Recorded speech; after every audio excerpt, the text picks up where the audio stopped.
Hey guys, welcome back to the channel. So behind me I have a Nissan Armada and we're going to be replacing the front wheel bearing today on the driver's side.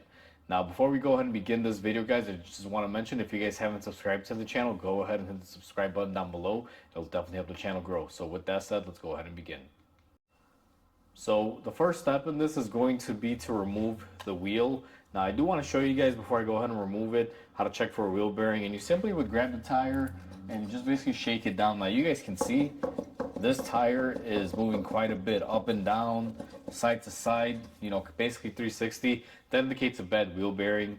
Now the best way to verify this is to have somebody move it up and down, and you go on the inside and see exactly where the movement is. However, I've already done that and it's definitely the wheel bearing that has failed on it. Now that we have our wheel off, what I did was I went ahead and I turned it towards the passenger side so I can get a little bit better access behind my caliper here. What I like to do is take a screwdriver. We're going to be removing this whole caliper with the bracket, everything is one assembly. So what we're going to do is go ahead and compress the pistons inward a little bit. This one is a dual piston, so it does have a little bit of resistance. You're just trying to compress it enough to be able to get your pads off and give you room to be able to slide it back in later. And once you achieve this, as you guys see, I'm kind of going back and forth side to side. What we're going to do is go ahead and remove the two 21mm bolts that hold on the caliper right here at the bracket. So you have one up here and one, you guys, I don't know how well you're going to see it, but it's right up here. We're going to go ahead and remove those and get the caliper and hang it out of our way. Now that our caliper is off, what we're going to do is go ahead and take off our rotor. Now, sometimes the rotors will come off just like this one did. Sometimes you do got to hit them with a hammer. Just do your best not to damage it because you have to reuse the rotor. Now that you got the rotor off, what we're going to do is go ahead and follow the wire and disconnect the ABS harness. Now this harness goes all the way up here and basically terminates right up here to this connector up here. If you guys can see it, it's this gray connector. What I'm going to do is go ahead and pull this connector out, and then I'm going to push on this tab here and hopefully be able to get this off. Now this is going to fight me, they always do, so I'm going to use my pocket knife here to go ahead and separate that. And once you get it to lift up a little bit, you should be able to just unhook it. And then what you're going to want to do is just pull on the little tabs, and this wire's been on here for a while, so the little holders are a little bit brittle and they really don't hold on there that well. But once you go ahead and take that off, we are ready to start removing the axle nut. So let me change the camera position. I'll show you guys that portion. Now we're positioned in front of the axle. You'll notice you have a cotter pin and you have the axle nut. What we're going to do is go ahead and remove our cotter pin. Now someone has been in here before. I can tell by the cotter pin simply because this one is not as thick and strong as it should be, I guess. The Nissan ones are pretty much very thick. They're very hard to maneuver. This one is just like a aluminum one, so someone has replaced it and they possibly broke the original one and they just put that one in there. Now I don't have a replacement, so we're just gonna have to make do with that. So the axle nut is going to be a 32 in this case. I'm going to take my axle nut socket remover and just go ahead and blast it off. Now this axle, I believe, is what was replaced last time, simply just by looking at the nut. It is a newer style, so that's why I believe the cotter pin, everything has been changed out. Now hopefully this axle is newer. This should slide in and out, which it does, so that tells me the axle has been replaced, and that's why everything has been switched. But I'm also very happy because sometimes this axle will seize inside of this wheel bearing and it'll be a real pain to get it off. So pretty much most of the hard part is done. The only hard part left now is going to be when we separate the wheel bearing from the knuckle to see if it will separate or if it is going to fight us. But everything else so far has been pretty breezy. If you are in the Midwest like we are, these wheel bearings can be a pain to get off. Trust me from experience, I've had some where I'm beating them for hours to try to knock them out. I have a whole bunch of specialty tools just to help out in this scenario, but these can put up a pretty good fight. So if you live in a Rust Belt area, make sure you have plenty of time and tools to devote to this job, because it could be a sucker to take off sometimes. So next stage is going to be to unbolt our wheel bearing. Now, just to give you guys an idea here, I'm going to show you, you got 3 bolts, one here, one up top, and there's going to be one on the other side that currently we can't see because the way the wheel is turned. These are 21 millimeters. We're gonna go ahead and take those three off, and the way I'm gonna get those is going to be with an angle socket, and use my impact gun and try to get them off. Now I'm not gonna video this portion of it just because it's pretty self-explanatory. You gotta remove those bolts. I can't keep the camera in there where I'm gonna be working. That defeats the purpose. It'll make it more difficult. So I'll be right back once I have those removed, guys. So I went ahead and I got all of my bolts off in the back, and I do believe this wheel bearing is going to come off without a fight. I actually do believe this has been replaced before, just based on how easy the bolts came off. So what I'm going to do is thread the axle nut on there a few times, mainly because I'm going to be hitting it here, and if it falls off, I don't want it to fall and hit my foot. The axle nut will actually keep it in place and keep it from falling. So at this stage, once it's unbolted, you're just going to try to tap it right here and see if it comes off. So I cut the camera off there simply because I had to strike it a few more times, but took about 10-15 hits, and then the wheel bearing separated. I saw it basically moving out of there, and I did alternate back and forth, hit it on this side a little bit, hit it on this side, and then finally popped off. Now this one is an easy one, guys. It's been replaced before. If this hasn't been replaced before, like I said, expect it to give you a fight. So what we're gonna do is go ahead and take off the axle bolt that's holding it in, and we're going to be removing our wheel bearing assembly. Now that we took our wheel bearing assembly off, you guys will notice that there is some rust surfaces all over it.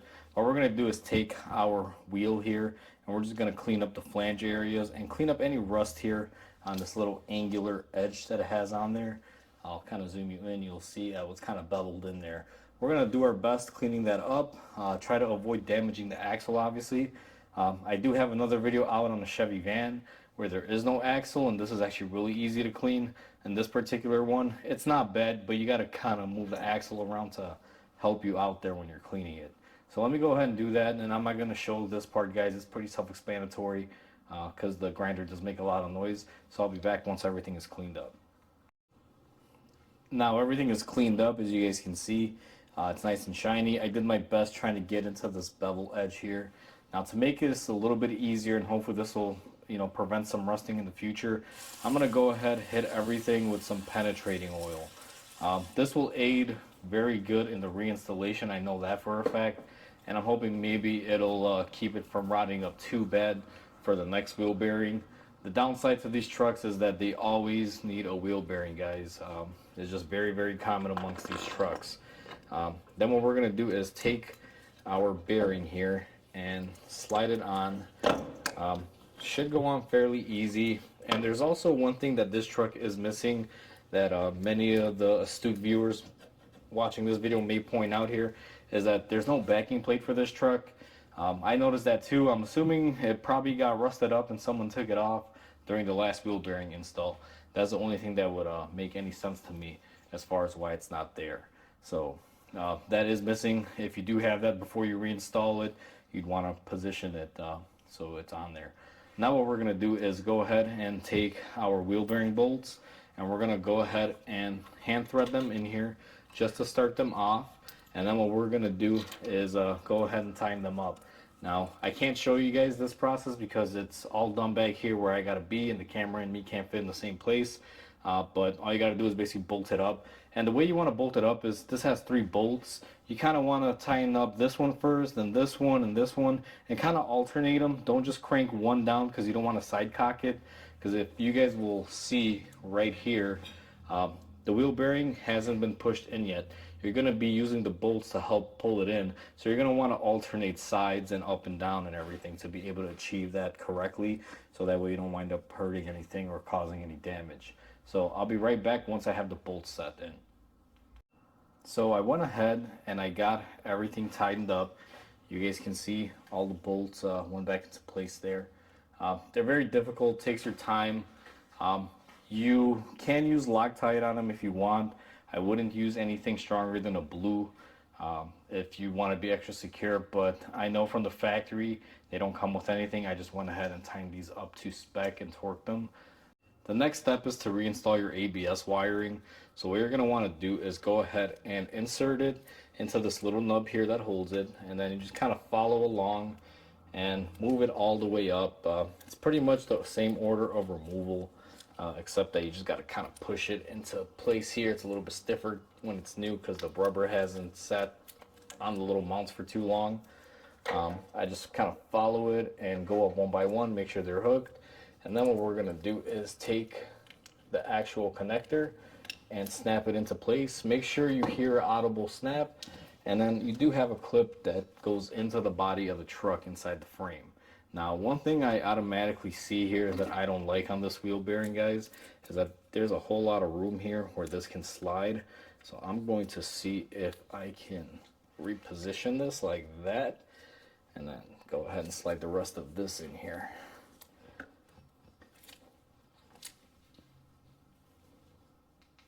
Now that our wiring is done and out of the way, we're going to take our rotor and we are going to place it on there and just kind of let it hang.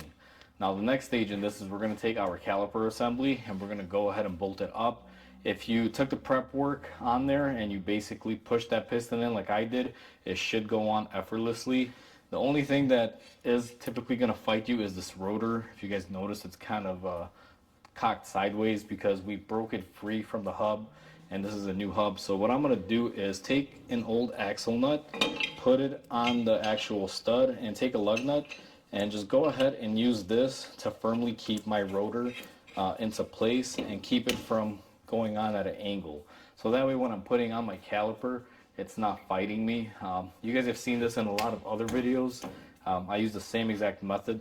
It just gives you an extra hand, especially when you're doing this by yourself and you don't have anyone helping you do this. So now we're going to slide our caliper in, and I wanted to make a big note and show this on video, guys. You notice how quick and easy this caliper went on. If you take the time to compress your pistons before you take it off, it's just that easy and effortless. That was the main reason why I showed this part. But as far as bolting up the caliper, it's pretty simplistic. You guys have seen it in my videos many times before, and if you haven't done it before, it's just the 2 bolts in the back.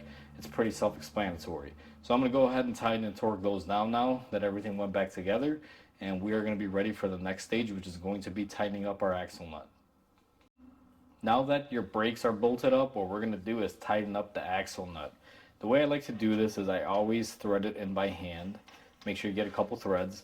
And then I'm going to take my impact, but we're not going to actually tighten it using this. I'm just going to use it to go ahead and tighten it all the way down till it's snug. And you guys can see I'm not really hitting it that hard on there. Just snug is good enough. Plus, I'm using my small gun. This thing doesn't create the torque needed to tighten this. And what I like to do is just make sure that my axle has seated in there correctly, which it has. Now, the torque on this, guys, can be a little bit different. A lot of manufacturers of wheel bearings usually have their own specs in the box. You'll normally find a red card like this, and this red card will normally have the torque that you're going to be putting on there. In this case, this one takes 101 foot-pounds according to this. So if you do get specs in the box, make sure you use the manufacturers of the wheel bearing specs, because they could be a little bit different from what Nissan is using. We left off with the specs of the bearing as far as the torque for the axle nut. Now to tighten this, you'll notice if you just go in here and I take my torque wrench and I try to tighten it, it's going to roll around on me. The way I like to do this is I take a screwdriver that'll basically fit in between the rotor area here, which would be right here, and lock it down using the cooling fin. Then we're going to go ahead and take our torque wrench. Now this one is a digital torque wrench. It's already set up to the specific torque that this thing is going to need. And we're just going to go ahead and tighten it down. And with that beeping, that is pretty much torqued up to spec there, guys. I used the torque recommendation that was provided by the wheel bearing manufacturer, not the one that I got off of All Data or Pro Demand per se, depending on which one your shop uses. And mainly because they created that bearing. Maybe they created it to take a little bit more force or maybe a little bit less. Maybe their design as far as the roller bearings need a certain amount of torque that Nissan may be over or under on. So it's always best to just follow that. That's why I always look for that placard. And if you don't see that placard in there and the bearing doesn't look like it's ever been opened before, more than likely you're just going to be using the manufacturer specs as far as what Nissan would have used on there originally. So now that that's all nice and tight, what we're going to do is take our cotter pin. And again, this isn't the cotter pin that is designed for this. I already talked to this about the cotter pin design to the customer. He said that he got his wheel bearing done over 3 years ago, and apparently this cotter pin's been there ever since. So we're just going to go ahead and bend that back in just like that. Now that you've gone ahead and placed your cotter pin in, guys, and everything is tightened up, go ahead and remove the holder. If you use the holder on the stud, I already removed mine off camera. That's the piece that I was using to hold the rotor on there. Once you do that, you can go ahead and put the wheel on, and that's pretty much the end of this job. That's how you replace the wheel bearing on a Nissan Armada and Nissan Titan. This also applies to a lot of different SUVs. They all use a similar setup, and especially if they're four-wheel drive, they're all virtually like this one. So that's how easy it is to replace a front wheel bearing on a Nissan Armada. Now I know for sure this also applies to Nissan Titans because they are on the same platform, but this will also apply to a lot of Japanese pickup trucks and SUVs of this nature, guys. They usually have a similar setup, just maybe a little bit different, slight variances. So hopefully this video helps you out. Hopefully you guys enjoyed this video. Please comment, like, and subscribe. It definitely helps the channel grow. And with that said, hope you guys have a wonderful day. I'll catch you guys on the next repair.